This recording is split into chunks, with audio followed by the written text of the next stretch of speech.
Good Hello. evening. Hello. How are you? We're speaking at the same time as We each other are. tonight. We're in sync. Constant. Or out of And sync. Ready. so, Oh. yes. We're Let's here. go. Good to see you all. Thanks for coming. We've had an exciting month as usual, but especially exciting because we played a gig for the first time in quite a while in BRIGHTON. Yes, you must forgive me. We've been doing a lot of socialising over the last few days, and as ever, whenever I meet a lot of people, I tend to catch everything they've got, and I think I've just caught something horrid. I'm feeling a little bit under the weather tonight, but I'm gonna soldier on. I can tell your voice has dropped half an octave. It's become this is for all you lovers deep out there. radio voice. Yeah, very nice. Anyway, so on tonight's show, we have a gig report from our Midnight Salad gig. God, it really does sound very FM radio, doesn't it? Yes, it does. Gig report from Midnight Salad there, coming up for your delectation. And then after that, we've got a Superbooth Top 10 in no particular order. Actually, before we do that, be quite interested to hear what yours are. Did anything grab you at the Superbooth output? Or maybe you were at Superbooth. Perhaps you were you? Anything to report from you? Because, literally, this is just the things that grabbed me. Not in any particular order, but we'll carry on. Here we go. And after that, Synth of the Month, as ever. Of course. And then Bridget's got something for you. What's that? It's a bit of a compilation of various issues that have been happening with Spotify lately, triggered by something which Gary G sent us. Thank you, Gary G. Sounds exciting. Are we going to get in trouble? I do hope so. It's time to get in lots of trouble. And finally, on that note of getting into trouble, we've got a live performance for you. So we're going to be playing a song in our studio, and that should be a show, shouldn't it? Yeah, definitely. Yeah, a show. It's a lot of stuff. Which starts right now.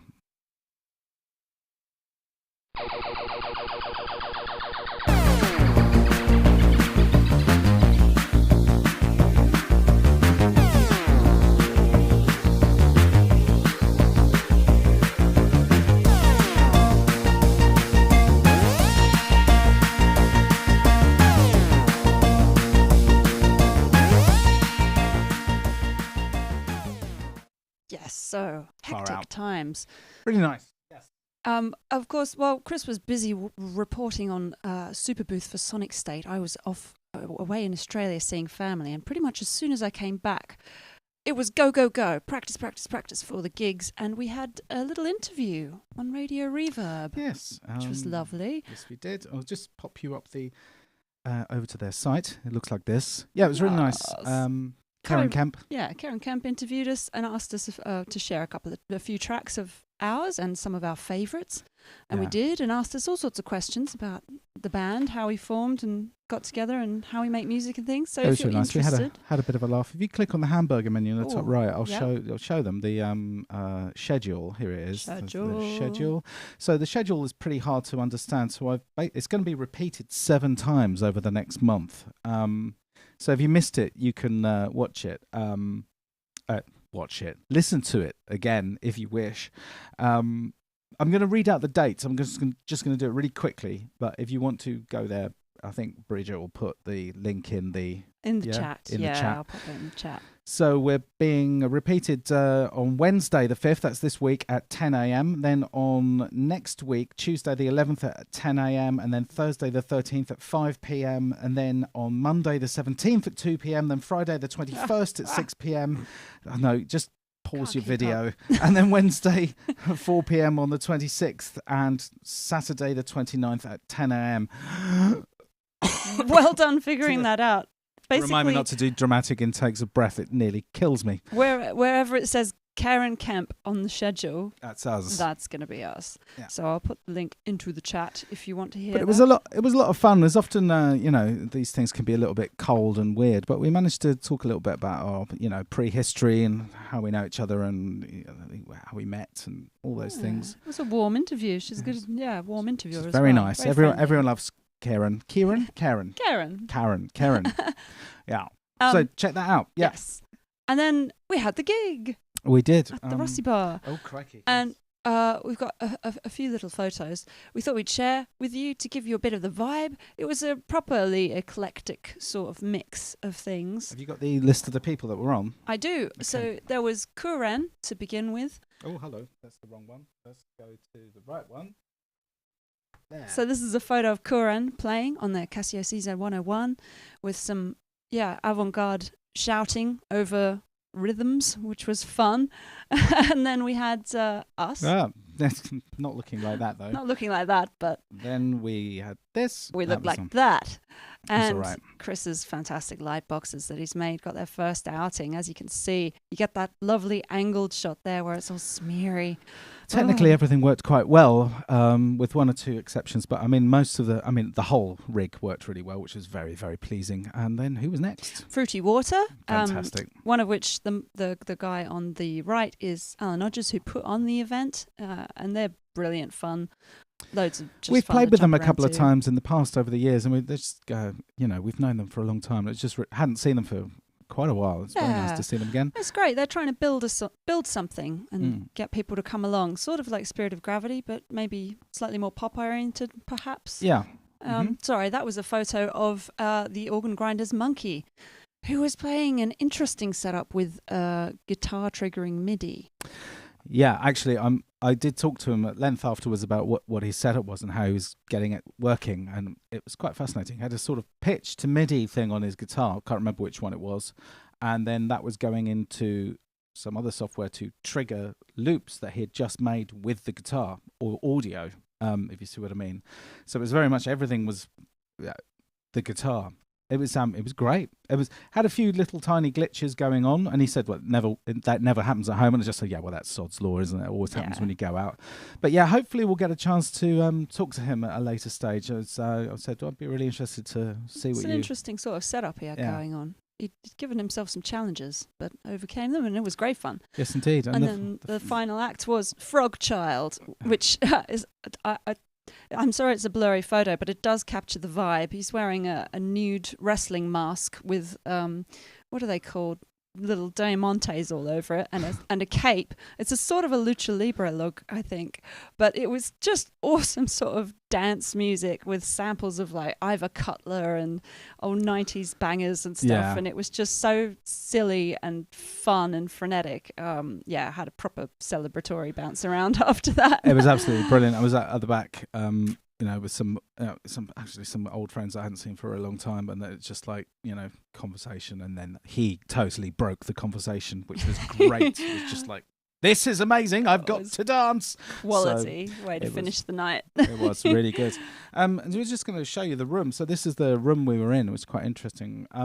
If you see on the I'll move the mouse actually. There you go. Oh, you can see the mouse. There's Brilliant. one of the PAs, and there's the other PA. But as you can see, this one's behind the stage somewhat, and Bridget was sort of stood here.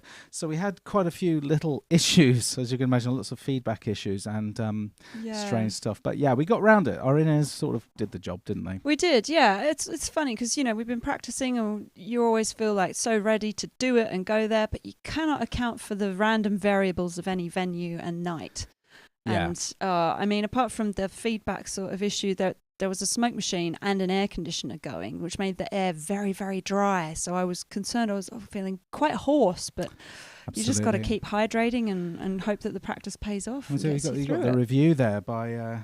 Yeah. So there's another person that we may have an interview with soon, Nick Lina Thesoro. Thesoro. The sorrow. Thesoro, yeah. Ah. I've been mispronouncing it all these years. He corrected me today. Oh, did he? The Z is a th. As in, I think Ah. he's from originally Basque extraction. Thesoro. But that was a great review. So Nick Lina Thesoro, I feel like I'm saying thesaurus. It's awful. Has been a DJ. He's been a fixture in Brighton for a very long time, and basically, I talked to him at length at the show. It was great. It was great to see him because he's been following us and writing about us for about 9 years now. And I just said, "Well, how's things?" And he basically said he'd just done the Great Escape, which is a festival in Brighton for sort of indie bands. Although it's actually not that indie anymore. It's quite difficult to get a place on there. Yeah, it can be. But Yeah, he said over the course of about 3 or 4 days, he'd reviewed 200 odd bands. 200. And I just went, you what? He's a machine. So I've got to talk to him. I'm going to sit him down at some stage and get his history, find out, how he ended up doing 200 reviews in 3 days, and what his life's like, and some highs and lows, bits about the Brighton scene and stuff like that. Might be interesting. He's one of those people that's kind of integral to the scene, really, because he's just so supportive of independent music. Everybody knows him. It's like he turns up, hey, it's Nick. Yeah, excellent. It's and great. he is. I mean, he's described me as a Labrador puppy, but he's the Labrador puppy. He really is. He's so enthusiastic. It's amazing. But yeah, what have we got there? I'm just pasting the links into the chat I to see. Midnight Salad. Fantastic. If you're interested in seeing future events, that's their Instagram, and they will post sort of Facebook events as well, I think. And did I get the Radio Reverb schedule in? I'll bang it in again, just in case. Far out, yeah.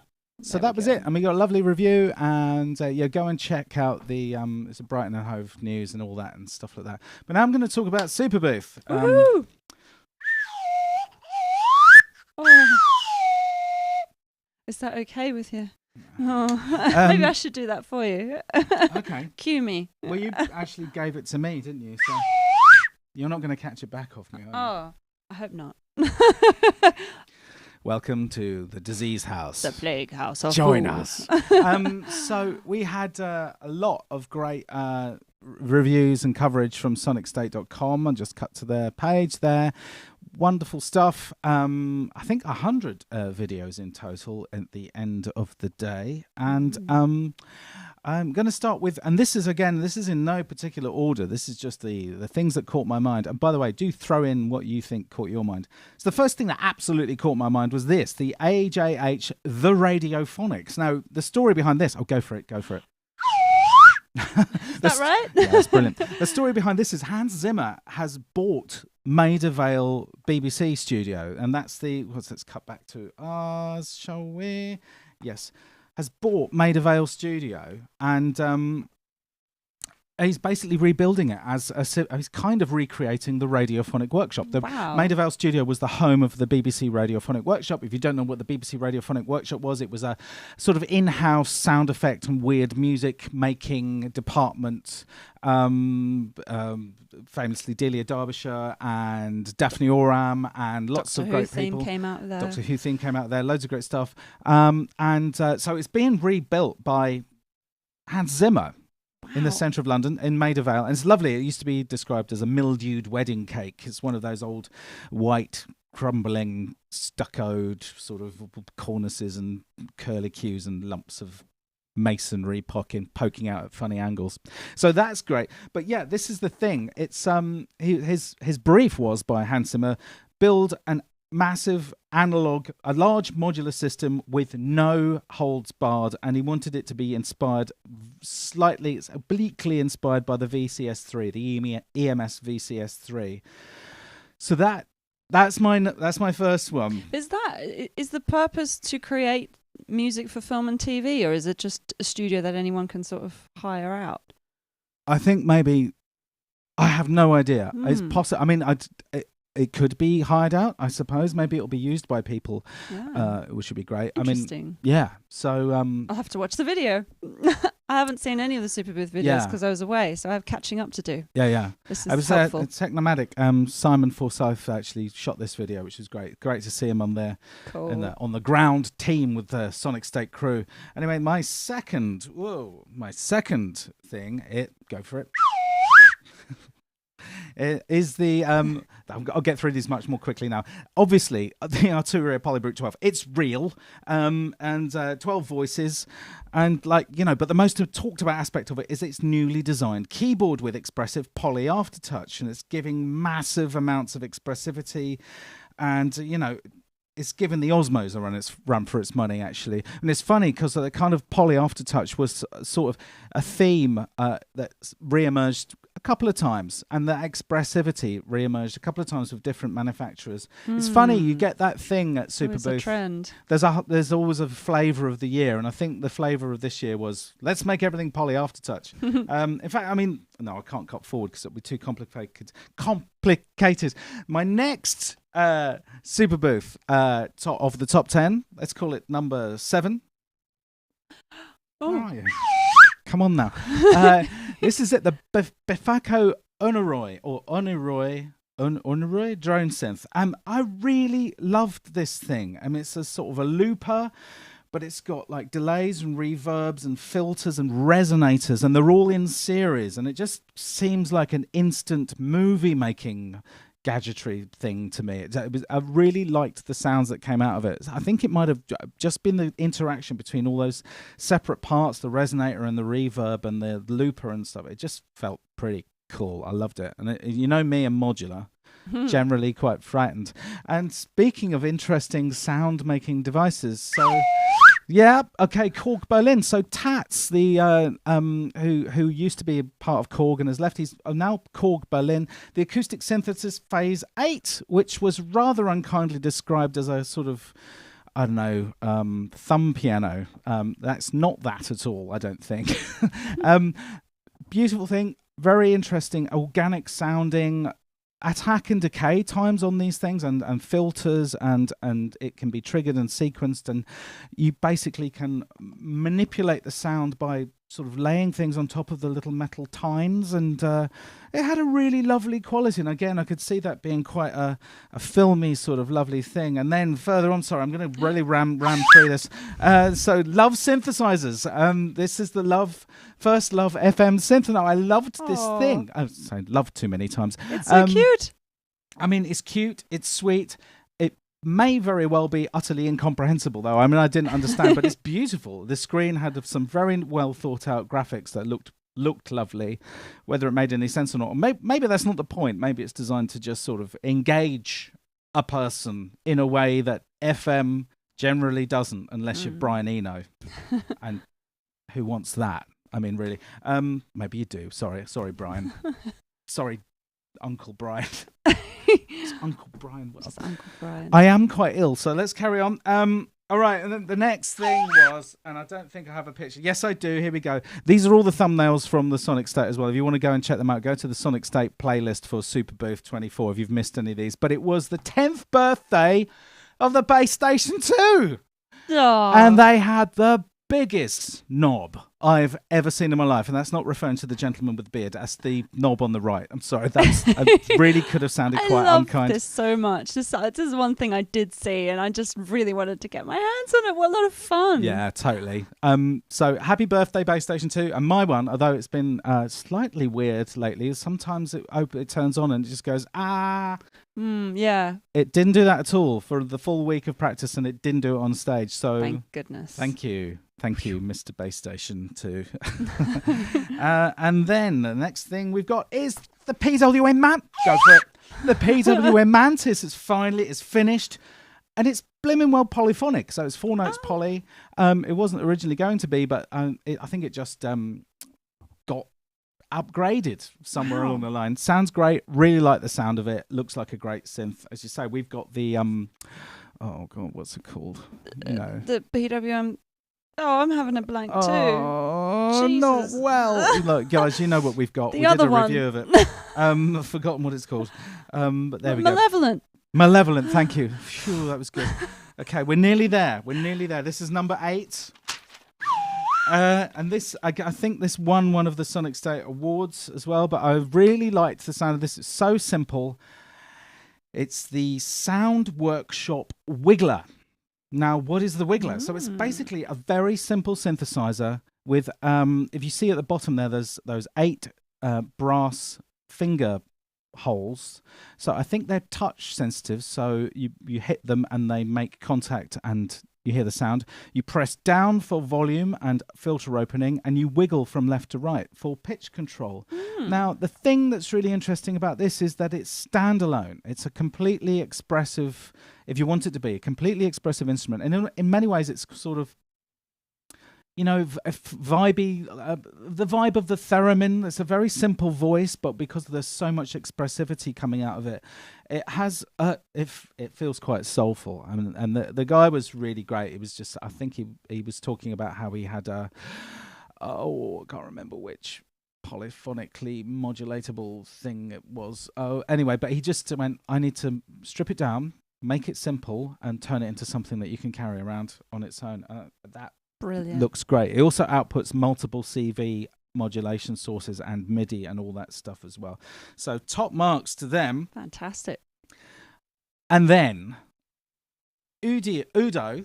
Sorry, that's our cat. They won't be able to hear her. I can hear it. I can hear it too. Udo brought out the Super 8, which sort of sits between the Super 6 and the Gemini, and it also has its Super Touch keys. So that's a polyphonic aftertouch keyboard, and they're now offering, for I think it's about 400 quid, upgrades for the Super 6, where you can just reinstall a new keyboard and that will have polyphonic aftertouch. As you see, there's a theme. This expressivity this year seemed to be the order of the year. Everyone wants to be expressive. Fantastic. You know Don't what? they? We should put these all into a playlist so that this like our top 10 in the Let's do it. Superbooth playlist. That's a great idea. But on to the last one, and this is amazing. It's just, There's more. it's really just because, look, I'll tell you, it's the Wii Noisemakers PGB1. It's a tiny, let's go through to the actual picture, an absolutely tiny groove box, and it's got multiple lanes of sequencing. It's got 2 synths built in, I think, and a couple of sampling lanes. A couple of the lanes are polyphonic, but it's the size of a credit card. What? It's utterly mind-bogglingly tiny. God. Amazing, but yes. Is that like a prison synthesizer? Don't say Don't things go like to the that. wrong place. What is the wrong place, Bridget? We know where the wrong place is. Prison's the You're wrong going place. to the wrong place.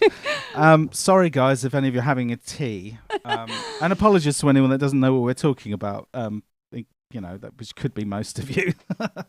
We don't make much sense. But yeah, honourable mentions though. The AMS meta module, which is multiple sort of modules in a module that you can link together as far as I could see. And I think it was open source, and you can basically stick, it's the modular synth to end all modular synths. Unless you're an absolute purist, but who is these days? None of us are.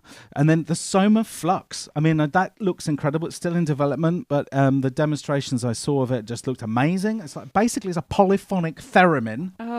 Think about it. From Soma. Yeah, and I think it's played with little neodymium magnets. Ooh. And you can flip them, and the different polarity activates a different voice, so you can do that. I think that's what was going on there. And finally, the Dreadbox Murmux, and I think it's its 3rd iteration. It looked lovely. I really like that synth, and it's polyphonic again now. Lots as of well. poly party. Yes, poly party. But that was my. Thank you so much. It's quite an ordeal to go through all of that. That's a 10th of the videos that you reported on and that SonicState uploaded. Yeah. Well done whittling it down. No, it's great. No, literally, it was quite a blunt instrument. My brain is a blunt instrument, but the not an entirely well thought out or scientifically evaluated list, but just the things that immediately grabbed me as I was doing them. I just made a little list and went, I like this. I like this. I like this. I don't like this. That was me. It was well done. I like it. Just as well you weren't here. You were in Australia because you just heard me going, I don't like this. I do like this. And you'd have thought, dear, he's finally cracked. I've managed to watch out of the SonicState stuff is the walkabouts, which give you a vibe of the whole event. Absolutely. Have we got the... Always love the Superbooth one. Always a classic. Yeah, I'm just going to pop the links into the chat. And then there's a walkabout with MATTHS. I don't know if Matt, you're in the chat. I haven't seen you. You may be busy, but that was great. And the Mylar Melodies, my weird video about Superbooth 2024, absolutely nailed it for me. Totally. I love watching Nick walk around, and it's always brilliant. And that was classic Superbooth walkabout. But the Mylar Melodies one, just the way it was edited and shot and cut together, it gave sort of the vibe of how your brain slowly dissolves into my brain's like pieces of cake floating Rolling away in away. the river. Yes. It perfectly captures, because it's got a little bit of Berlin as well, and just the random encounters you have with other people who are brains are equally falling apart like pieces of wet cake. And Yes. it's marvelous. It's a marvelous, dreamlike electronic fun time. And we are aiming to go there in person next year. Yeah, at last. we're definitely going next year.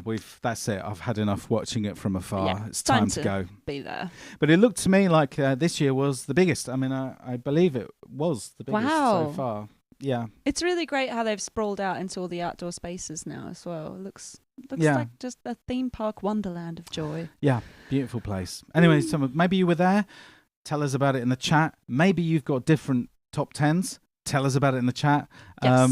And we'll go and check all that out in a mo as soon as we can. Yes. Yeah, well, speaking of all the brilliant synths of Superbooth, perhaps we should do a little bit of synth of the month of Boo. Oh, yeah. Okay, hold on. So while this is playing, yeah, feel free to add your comments of what you liked, what your highlights were at Superbooth, and we'll read some of them out afterwards. But in the meantime... Yeah, very nearly ready. And it's synth of the month. Here we go.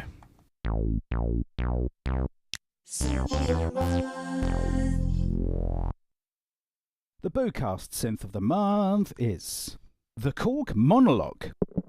Tatsuya Takahashi, Tats for short, the then chief engineer at Korg, really shook up the company when he became the mastermind behind a whole bunch of small analog devices like the Monotrons and the Volkers, which burst out of the Korg labs, guided by his vision to democratize analog for all. The comedy Volker memes may slide out thick and fast, but for thousands of people, these were, and still are, a central part of their music-making arsenal. Released in 2017, the Monologue was just one of his creations, and it was a tiny, battery-powered, fully analog play on words, and demonstrated a screamy quality that we couldn't wait to get our hands on. The years have passed, and these days we barely touch it. I would go so far as to say the Monologue irritates me in a way I can't put my finger on. So now I'm going to try to get to know it all over again, and I'm going to drag you along with me. So this is the Korg Monologue, and this is my second attempt to do a synth of the month with this because I failed horribly in the first one, and I won't go into why right now. I might tell you later.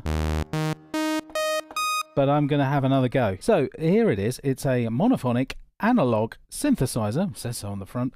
It's got a little screen with a quite nice oscilloscope built in, which shows you what's happening to your waves as you mess with them. From left to right across the panel, we've got a master volume and a drive. I don't think the master volume has much effect on the drive.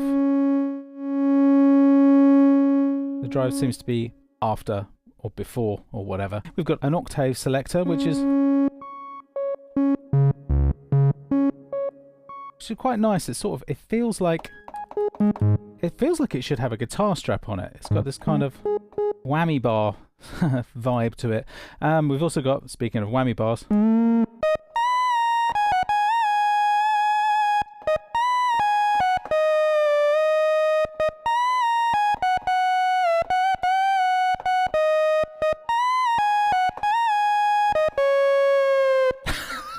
can't believe I just did that. Yeah, and so there's this thing. You can adjust the amounts of everything everywhere. And VCO1 is, we've got a choice of a sawtooth, a triangle and a square. And we've also got a shape control. So let's just make sure we're in the mix so that we're only listening to one. Bring the brightness up. So we've got a saw. And you can see what's... Oh, hello. We've got the drive up. Get rid of that. Bring it down a bit. So there's our saw, and then we adjust the shape.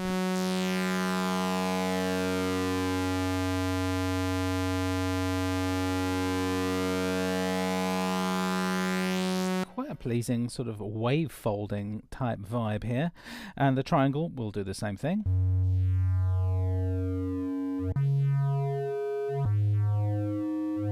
Reminiscent of the Arturia Metalizer, but far less aggressive. And the square wave, what do you suppose this is going to do? Yep. Pulse width modulation through 0. And all of these can be modulated, so but we've got one LFO. It's a good LFO, but there's only one of them, and we can apply it to only one source at a time. So let's just apply it to shape. There we go. So there's a rate and an intensity.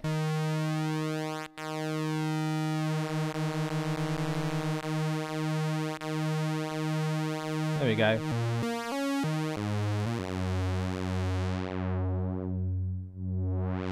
Perfectly good pulse width modulation sounds there. Okay, over to VCO2. So with VCO2 we've got an octave selector. Again, one of those flicky switchy things. And we've got pitch control. Plus or minus an octave with the tuning showing in the screen. We've got the same shape control for the saw as on VCO1. And we've also got a triangle doing the same thing. And instead of square, we've got noise. Shape does nothing to noise. And finally on VCO2, we've got the modulation source here, which modulates VCO2 with VCO1. So we've got sync.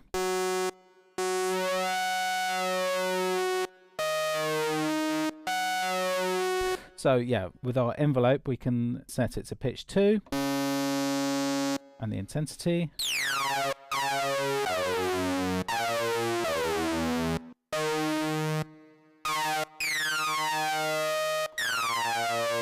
Hard sync effect there. And there we go, that's the oscillator. So bring them together.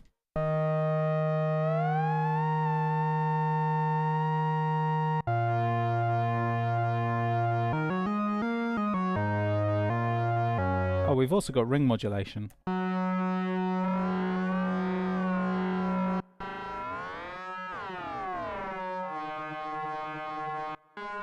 Slightly harsher type of sound things there. Onto the filter. This is a 12 dB filter.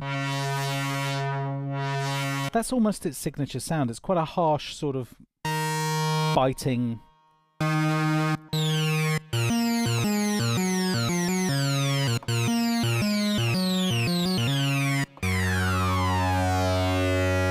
Try and get some softness out of it through the filter. So it is as I said, a 12 dB filter with resonance.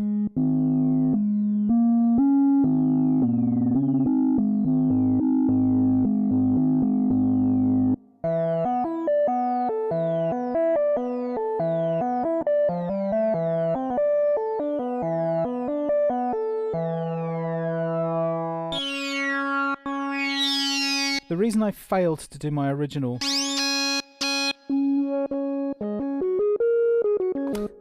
video for the monologue is because I find the sound quite obnoxious, and I don't know why. It's a bit sort of flat, lifeless and thin, even when you apply shape to it. I haven't used it for a while.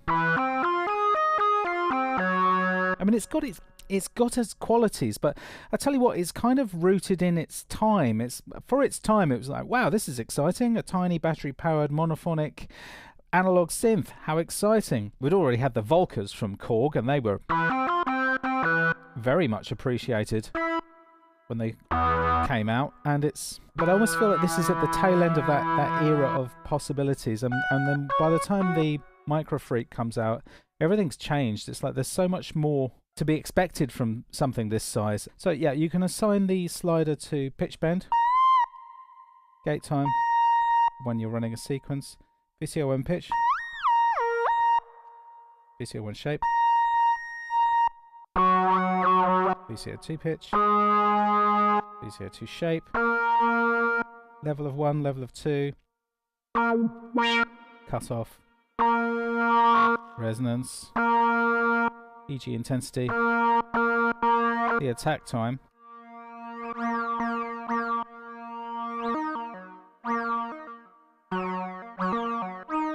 which feels like, you know, a performance thing, LFO intensity.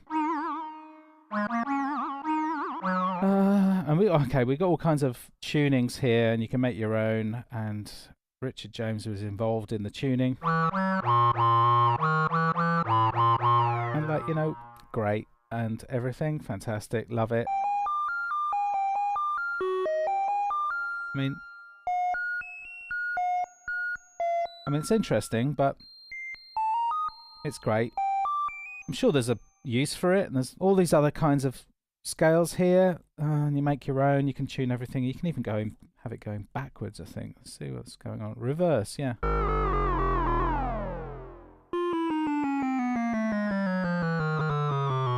I mean, it's a fun party trick, but I mean, come on, what's the reasoning behind this?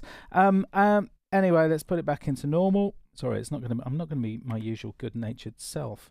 Init program, execute. Oh, exit. The OLED screen's nice though, isn't it? And I really want to love this synth, and we've taken it out precisely once live, and there's a couple of things in here. I mean, I wanted it for basically very simple sequences, nothing too complicated. I mean, that's pretty good, isn't it?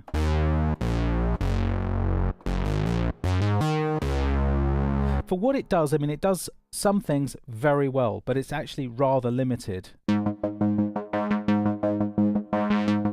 So each preset you save has its own sequence in it, and it remembers the BPM and all that. And you can transpose it. But the trouble with the transposing is, for me anyways, when I'm triggering from the keyboard, if I want to transpose it down a bit, I want to be able to I'll be playing something else, and I want to be able to hit it. Now if I hit it bang on time, it's fine, but if you're even slightly wrong, it restarts the sequence. If you watch this, it restarts the sequence when you move your key. So unless you're absolutely bang on time, it's like you may as well be playing the part rather than triggering the sequence, because you've got to focus your attention on hitting it exactly the right time. I mean, it's a small gripe, but I mean that I have other cheap synths that can do that, and you can just sort of once it's in time, you can bang it around up and down the keyboard as much as you like without thinking about it too much, because obviously you're concentrating on something else. But hey, there we go. It's all right. It's all right. It's all right, Chris. Don't get upset. Here we go. Right. So we've looked at the filter. It screams in rather a lovely way.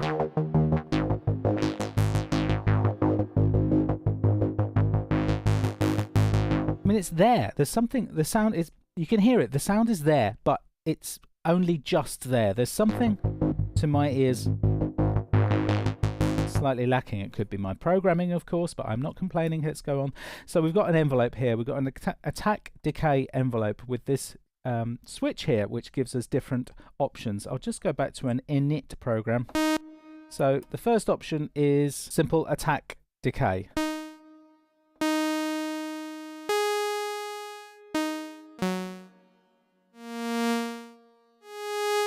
That's all you get. So we've got the attack and the decay portion.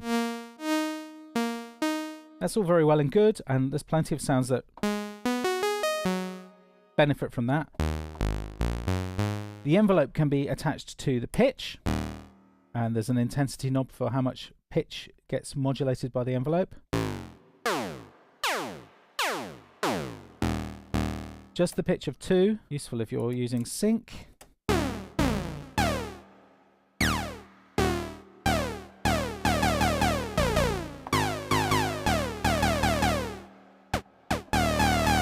Aggressive in a slightly forced way about some of the sounds coming out of it. Anyway, cut off. So if I bring the filter down,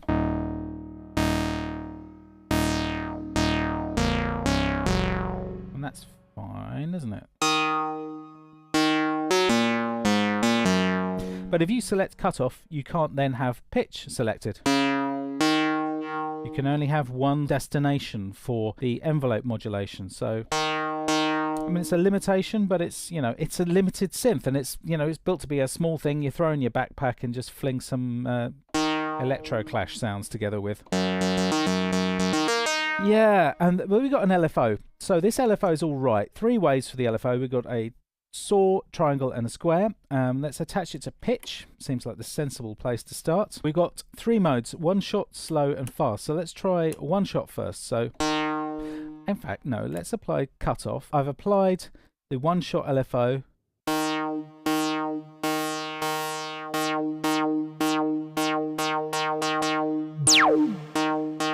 Treating it as an envelope, and now I'm free to use the envelope to control pitch of 2. If I change the shape, we've got another soft attack.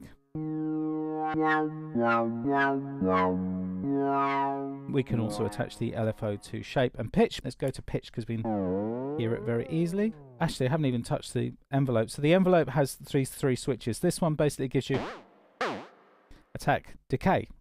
The next one gives you attack, hold, release, but there's no decay portion.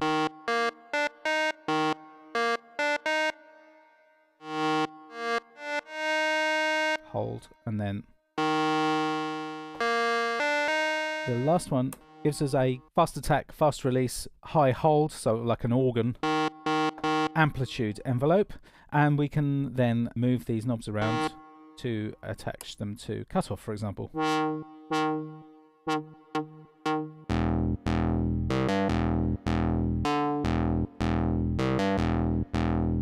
Back to the LFO. In slow mode goes from very slow up to sort of there. In fast mode, it goes from up to very fast, and that's interesting when we apply it to cutoff.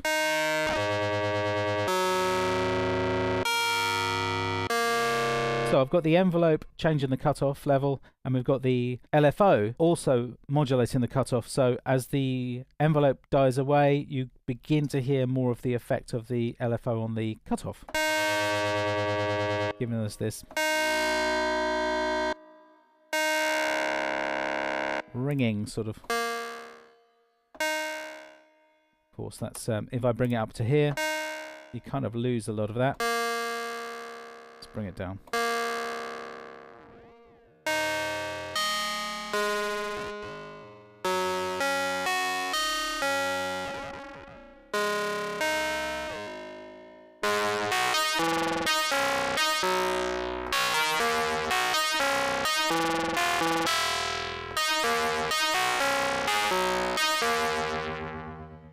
So there's a certain amount of joy to be had. That's certainly quite nice, isn't it?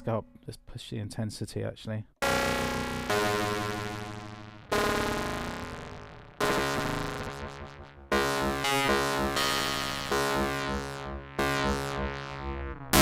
Whoa. So yeah, I mean, as I say, there's a palette of sounds that can come out of this, and I think it's veering in the direction of the harsh and aggressive, jumping around angrily in fluorescent leotards type screaming.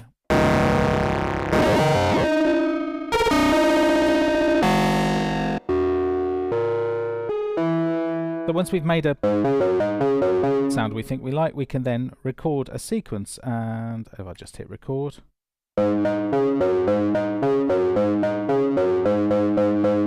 we go, hit play. Tempo's up here. So it's playing, we can add or remove steps. We can then add slides, and we can also record motion, so I'll hit record.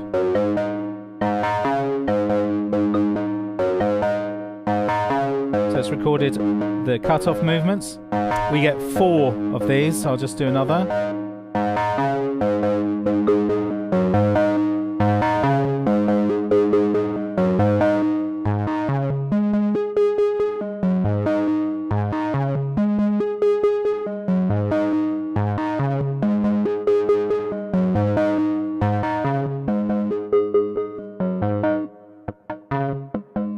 So now we've with a final movement, I'm going to animate the decay.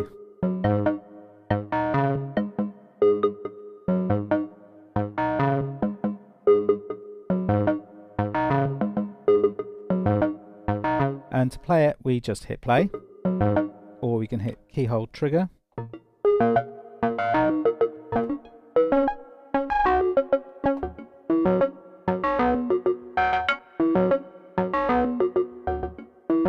That's pretty nice. Let's have a look at some presets now. There you go.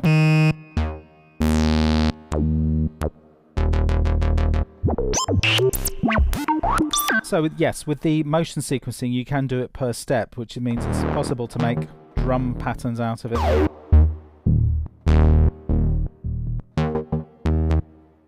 Oh yeah, the high-speed LFO means it's possible to get vowel shapes out of it. A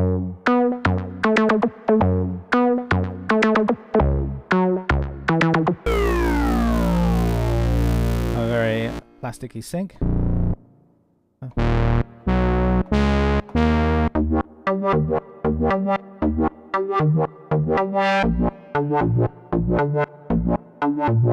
So there it is. A pretty simple synth, really good at what it does. But I found myself running into limitations quite quickly. The envelope is rather limited. There's only one LFO, but it's a pretty good LFO. I mean, it's a great LFO. And it does have a sort of quality. It's got a personality, and I say the personality is a toddler hepped up on goofballs. So it sounds sort of aggressive, plasticky, screamy, silly. Sometimes those are the sounds you're looking for. And it's kind of what it does. I've gone through the presets. Oh yeah, there's velocity on the keyboard.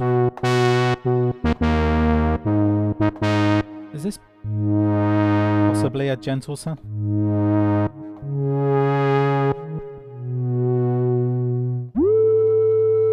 I would ordinarily...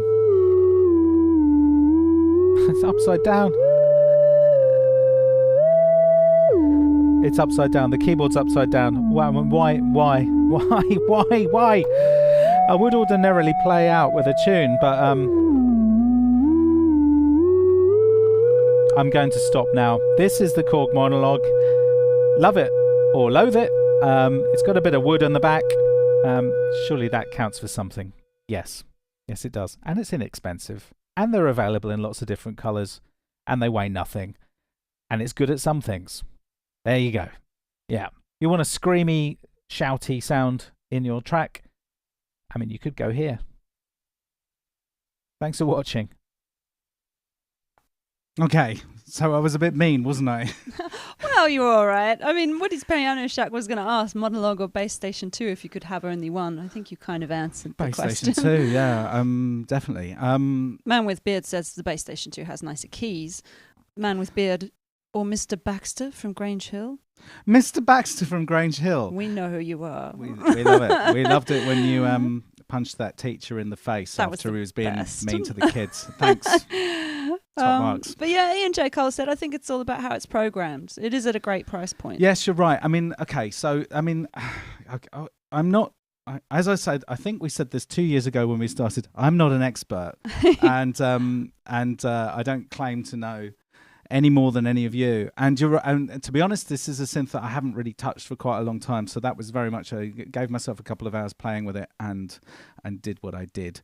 I take a little bit of that back because it is, as Ian J. Cole says, it is all about the programming and it is possible to get quite a lot out of it. I think what happened was a lot of the time when we're playing live, I want to be able to recreate sounds that are on bigger, older, other synths.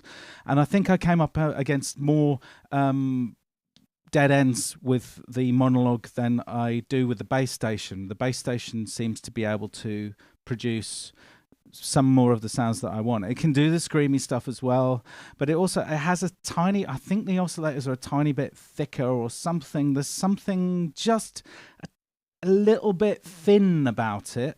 But I say I'm not complaining. I mean, you could always fatten things up in all kinds of ways, and one of the main ways you'd fatten a sound up is by being better at programming it, I guess. Oh, so harsh. Yeah. But no, that was great. People love them in the chat. People have got blue one, black one, gold one. Yeah, come it's on. Available in a rainbow of Is colours. it gold? I didn't know there was a gold one. That's impressive. 2 people with the gold one. Nice. I mean, it's so inexpensive, and it's lovely to have a synth that is actually. I mean, it is for what it is. It's pretty damn well flexible, you know. I mean, we couldn't resist at that price point. I mean, just looking at it on paper and that lovely little screen. I love it. Yeah. It's nice. Korg very good at making tasty small things at a good price. Anyway, we also did shout outs for other people's favourites of Superbooth, and we had Wagyu mentioned the Bastel Time Plus looks like fun for sound design. Yes. Yes, I remember that being really interesting as well, like quite a flexible sort of set of stuff coming out. I can't quite remember exactly what was going on with that, though. Also mentioned the Twisted Electrons Twist FM, Torso S4 for sculpting samples. Oh, yeah. And Thomas Yon said the Metal Fetishist was cool. Oh, yeah, that was incredible, wasn't it? It was very much a sort of random rhythm generator thing, which there was that other thing, which was the modular monotony destruction engine. I can't remember who made it. It was a thing that just throws in every 4 bars or 8 bars or however many bars you tell it to some random or some variations which you can set. That looked quite interesting as well. But as I say, I normally sort of look at modular things and go, I don't know where that is. Thomas Yon also mentioned the Mad Drop thing. I don't know if you remember that. I don't know what that is. Mad Drop. I might have to have a look for that again. I've forgotten it. As I say, I was very much focused on the SonicState output. So if it wasn't on the SonicState playlist, then I might have missed it, because it was pretty much an all-day, wall-to-wall 12-hour day sort of sitting going through these videos. So I didn't really have time to check anything that wasn't on SonicState. Although I have since, but we've been a little bit busy since we got back. Since you got pretty back, much Superbooth, then gig prep, and then gig. But thanks for watching, and thanks for please forgive me. I mean, I will occasionally try and say I'm not trying to create controversy. No, I think you're being fair. Garner YouTube anger. It's about personal taste as well, and totally, you know what you like to use. Yeah. That's good. I mean, and actually, if you really strongly disagree, why don't make a video and send it to us and show me. And that brings me on to something which we could say now. Yes, let's say it now. We're going to say it now. Because next month is going to be the 2nd birthday of BOOcast. Boo is 2. BOOcast is 2. And we'd love for you to send in any questions or comments or controversial statements you'd like us to write. Or, write. By write, I mean RIGHT. Synthesizer fess hole. Yeah, synthesizer fess hole. I was thinking if you felt comfortable doing it, we'd love to see your setup, your synths. I mean, we've already heard about some of your setups in the chat, but it'd be really nice to see, Wagyu, we want to see your massive wall of... or maybe 2600 and 2500 stuff. Desert Island synths. I'd be quite interested to see if there's one that crops up a lot among you, or if they're all totally different. I suppose it depends on the kind of music you make. But I reckon just a couple of minutes just to say hello and drop it in, because I don't think there's going to be a synth of the month next month, because I'm doing jury service. I mean, somebody actually trusts me to... I'm really not looking forward to decisions. But I will be sort of away from the house, and we don't know how long. So, I mean, do you fancy that? Yeah. Sending something in? We'd love it if you did. And it's a birthday celebration, so we might, maybe I should make a cake again. Have another cake. Yeah. We'll share some with you. If I make a cake shaped like a synthesizer, what synthesizer should I shape it like? Because the first one I did was a VL tone, which is good elementary cake size. With actual green tea icing circuit board on the inside. Yeah, green tea sponge. I mean, that's pretty committed. If you know the colour of your circuit board, please specify so I can get the food colouring right. Yeah. But well, that'd be great. So any suggestions on that? But yeah, please let us know. If you feel comfortable doing it, we'd love to like share your stuff and just have a little celebration, because we've got a nice little gang here. Yeah, and if you don't want to send a photo, just dash us a question on the Discord, and we'll or an email us or whatever. It's bit.ly/BOOdiscord is our Discord channel, and there's lots of fun stuff in there. Yeah. 303 says Andrew Brooks, TV303. Can you get silver icing? You would look nice. You probably can get silver icing, can't you? Yeah, you can. Wow. That's advanced though. Yeah. Yeah. Test my baking skills. Okay, nice. Something for me to do while you're on Well, jury it's nice service. and small. You don't have to. Yeah. Yeah. But yeah. Thanks for watching. That and let's we'll be in touch via Discord, and we'll probably upload some things to you directly through the Bandcamp Boosters page as well, just to remind you and let you know, once we've clarified what we think we should be doing next month. But it's pretty special. 2 years. We had no idea we'd still be going. So here we are, still going. Still doing it. Album's out. Still now we're doing gigging. it. Yeah. Yeah. In fact, we've got more to show you about our gig setup, but it was just a little bit too much to get together for this episode, so maybe you can share that next month. I might be able to do that next month. Yeah, we basically got 2 suitcases, and I built a load of bespoke cardboard boxes for everything, and some of them have compartments inside, and then they're all sprayed either... No spoiler alerts, though. Well, we'll tell you about it next episode. I'll tell you about it. Anyway, basically, it made the setting up took about 15 minutes. Yeah. And breaking down took about 15 minutes, just because it's all so sensible now. Whereas before, we've always been very bad at that kind of thing, just throwing them in the bag and running. When you're finished the show and you kind of, the next band's coming on. Especially when there's like 5 bands on, it's a quick turnover. It's quite a lot to pack up. So many cables. And it's dark and you're sweaty and you don't know what you're doing. And people are talking to you, which is lovely. Yeah. It's confusing when you're trying to put cables away. Yeah. So maybe I'll talk to you about that. I'll show you mine if you show me yours. How's that? Ooh, yeah. Sounds good. Sounds fair. Show me your solutions for an easy electronic life. Well, I better get on with my rant about Spotify because I have a lot to say, and we're running out of time. Okay, so so you can leave it on me for a bit, but I'll cut to images. Basically, Gary G sent us a very interesting link on Discord a month before last. Damon Krakowski's Substack, the Dada drummer Almanach, wrote about the artists who are earning big money on Spotify. So I took a deep dive into this, and it connects with the fake artist scandal of 2017, money laundering via streaming, and Spotify's advertising-led music philosophy. So come with me on a journey into the myriad ways in which Spotify are not nice people. So, yes. In March, Spotify released an updated annual music economics report in which they spin their image as a champion of fair earnings for musicians. So they emphasize that for every dollar an artist generates through Spotify, they're likely generating 4 times this revenue from recorded music sources overall, plus additional revenue from concert tickets and merch. And then there's this intriguing statement.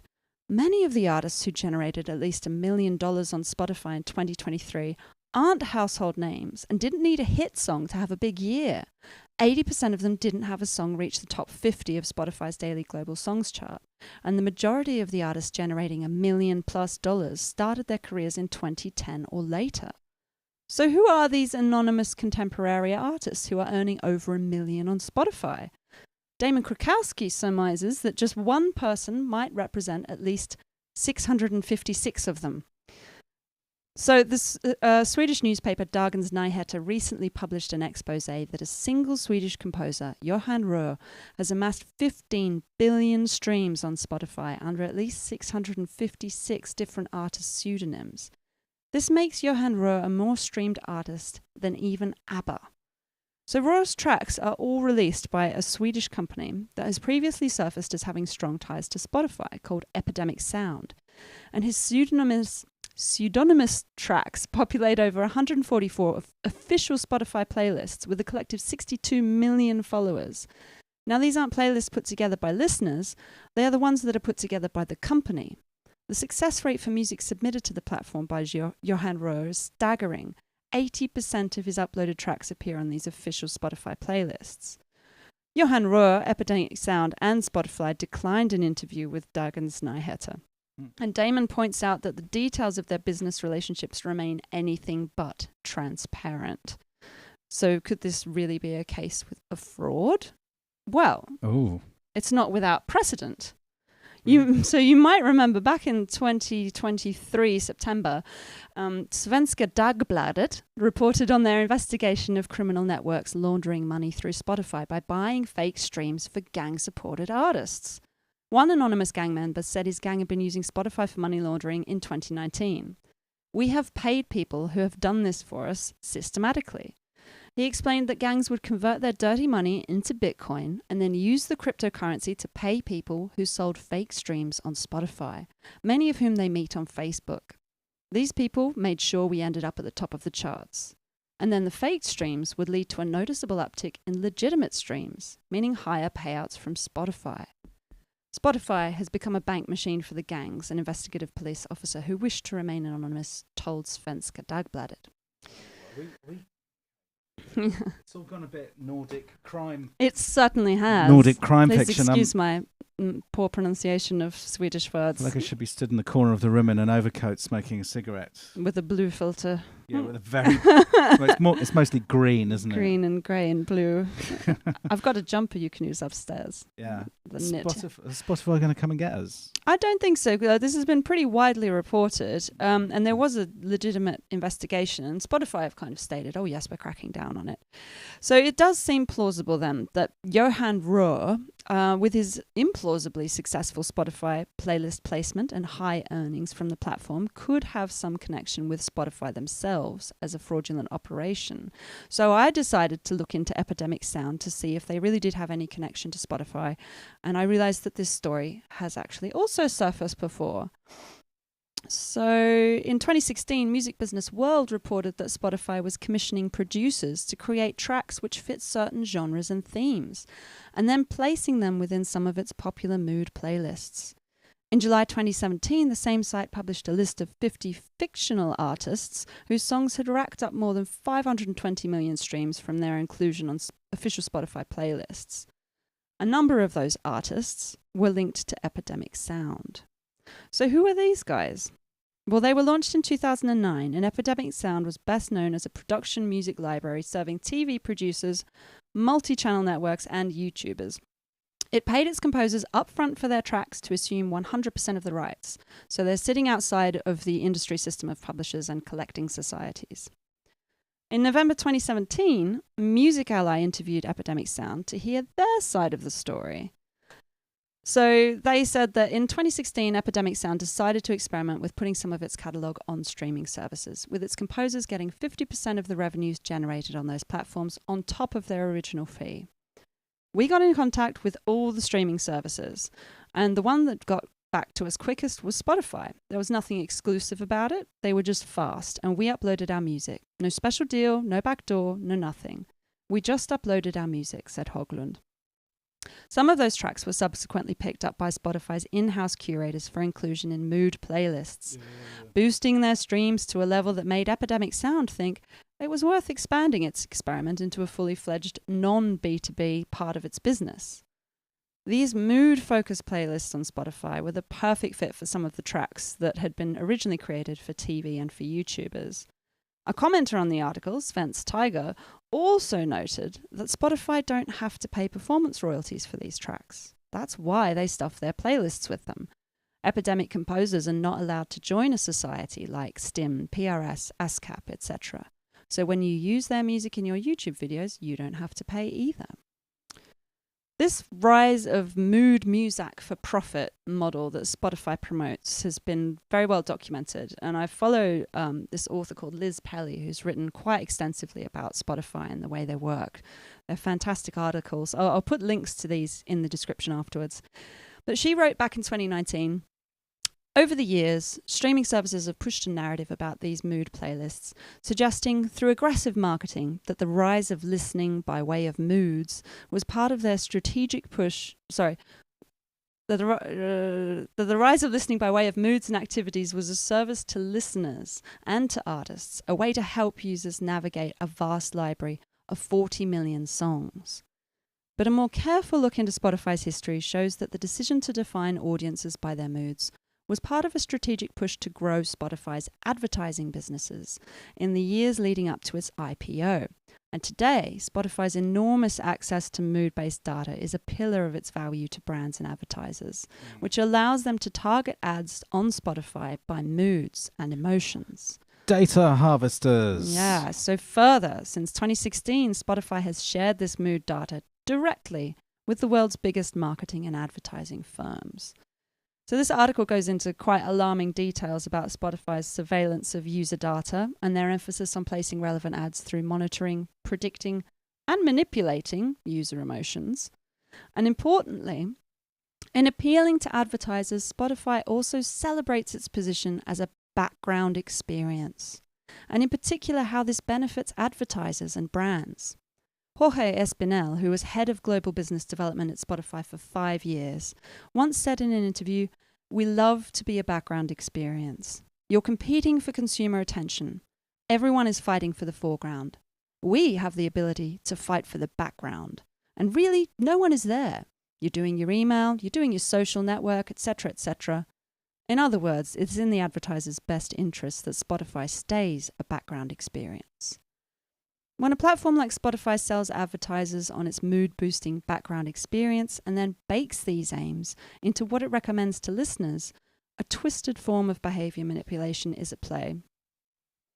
Now, to kind of summarize this string of articles up, this is fundamentally what my main issue with Spotify. Above their user surveillance and their poor streaming payouts, it's the damaging effect they have on music culture as a whole. Spotify has 600 million monthly active users, and over 60% of those are aged 18 to 24.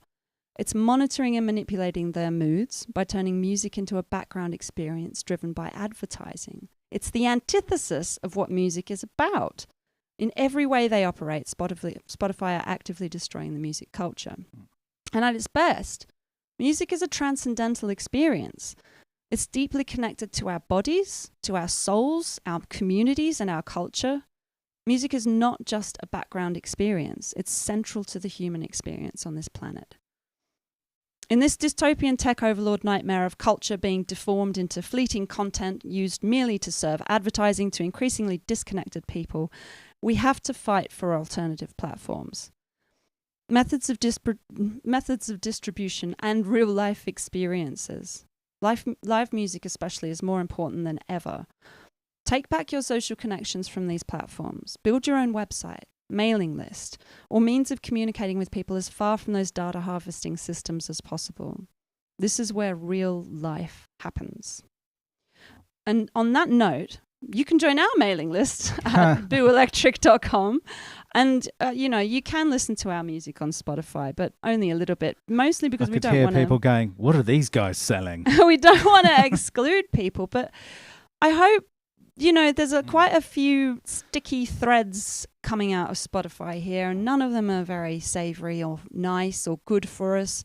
I think we can all see that. And, sometimes people say, oh, you don't like Spotify just because they're not paying you properly. That's not really the main issue. It's their influence is humongous. As with most of these tech companies, they affect our lives in subtle ways that most of us aren't even aware of most of the time. Yeah, I mean, I fully agree with the idea that music's been turned into just a commodity in a very cynical way. And the idea of making a mood, it's erasing the actual. I mean, in our interview, which if you get a chance to listen to it'd be great. I'm going to try and record it and upload it for our boosters in case you can't stream it. And we talk about why music's important to us and from our earliest experiences with music. And we've talked about this before on the BOOcast with you guys telling us, what was the first thing you heard? What's your earliest memory? And, it's not to do with a mood, is it? You seek music out, you find it because you need it, because it's delicious oxygen for your soul. And I understand that people do have different relationships with music, and some people do, they're only able to listen to it as a background experience, and that's fine if you're that kind of person. But I don't like the way it's turning what was a central thing into a background thing. And what else was I going to say? I can't remember. It was such a big rant. Thank you for listening. Well, I think it's great. I mean, we should get you a little soapbox and, you know, yes. a little outfit. I should have probably pre-recorded. But yeah, anyway, we try and avoid these things. If you go to booelectric.com, you can join our mailing list there. Yes. And we don't spam you. We don't send you emails very often, usually just if we've got a gig or something exciting happening. And also our Bandcamp, booelectric.bandcamp.com. You can subscribe to us on there. And we give you lots of bonus stuff, including, if I view this as benefits, you could see loads of private releases that are only available to our boosters. A lot of you guys probably already know this, but I think there are 9 full albums. I mean, 9 EPs and a couple of full albums or something there. I can't remember. But it's all generally unavailable to anyone else. It's all especially for you. And the other thing we could remind you about is the fact that it's possible to order from us if you want something directly from our website. This was really in preparation for the fact, well, we were worried that Bandcamp was going to go the same way as Spotify, basically, and become, really difficult. So, I mean, if you go there, you can see, and we've got a little mailing order. In fact, a couple of you have already ordered directly through it, and the system does work when the postal service is working well. Yes. And we pass on the savings to you. So, we take Bandcamp's fee off everything. So that's a little bit cheaper, extra motivation for you. Yeah. And you're going directly through us. So, I mean, it's a nice thing to do. But what is the time? Oh, it's 8:10. Well, it's 8:10. So, I mean, we can sort of let you go. I should give you a hot water bottle and get you to sweat it out. Yeah. Thank you so much for joining us tonight. It's been absolutely wonderful to have you as ever. I haven't really been in the chat because I can't get my iPad to work, so I can't see. So I'm going to go and look. Thank you, everyone, for joining us. And what's happening this month? Please do send us anything you would like for the birthday BOOcast next month. 2 years of BOOcast. We'd love to see you and your messages. Either send us a little video or just email us at batteryoperatedorchestra@gmail.com or go to bit.ly/Boo Discord to join us on Discord. Because I mean, this started off about us, but it's not really about us anymore. It's about all of us, and we want to have a look at we want to see your stuff. Yeah, and I will try and get something together to tell you about the setup and the new live rig and everything, which all seems to be working perfectly well. Yeah, which is nice. We're not playing again till August. End of August, we'll be at Off the Tracks Festival at Castle Donington with James Glue, who's in the chat. Hello, Jim. And Andy and Grace are going to be there. And Andy and Grace, well. and are they in the chat as well? I think so. Excellent. Or Andy is. Yes, Andy hello. Looking forward to that. A bit of camping. Yeah. I'm told I need to bring wellies. That's the important thing. Crikey. Because it's guaranteed to rain, even though it's going to be sunny. Is it really? It's Britain, and it's a festival. Okay, wellies it is. Playing in wellies. Just hot pants and wellies. There you go. Now you're going to get that ticket, aren't you? Great. Anyway, look, we love you guys. Thank you so much for joining us. We're going to leave you now with a little live performance of a song from which album? Snare. From Snare, and never performed live before, so here it is. And just thank you. Thanks for being here, guys. We look forward to seeing you again next month. Yeah, thanks very much. I'm going to go and take some vitamins now, and goodbye.